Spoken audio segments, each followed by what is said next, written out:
రకంగా దీన్ని డెవలప్మెంట్ ఆస్పెక్ట్లో చూడాలా తిరుపతికి సంబంధించి నిజంగా ఇలాంటి స్టార్ హోటల్స్ వస్తే ఆ ప్రాంతం ఇంకా డెవలప్ అవుతుందని నేను అనుకోవాలా? చెప్పే ఆస్పెక్ట్ అలా ఒకటేనండి. ఆల్రెడీ స్టార్ హోటల్స్ ఉన్నాయి తిరుపతిలో, లేని ఏం లేదు.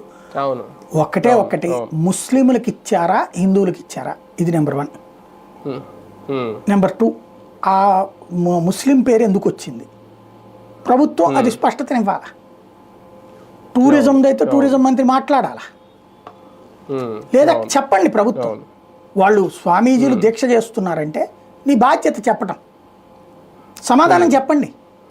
టీటీడీ ఏం చేసింది, దాన్ని క్యాన్సిల్ చేయమని రాష్ట్ర ప్రభుత్వాన్ని కోరుతూ తీర్మానం చేసింది. ప్రభుత్వం అమలు చేయట్లా అంటే ఏంటి, ప్రభుత్వాన్ని ఇక్కడ బాధ్యత. అది దేవాదాయ ధర్మాదాయ శాఖ ద్వారా ఇచ్చారా, టీటీడీ భూమి అయితే ప్రభుత్వం ఇవ్వడానికి లేదు. ఇది గుర్తుపెట్టుకోవాలి.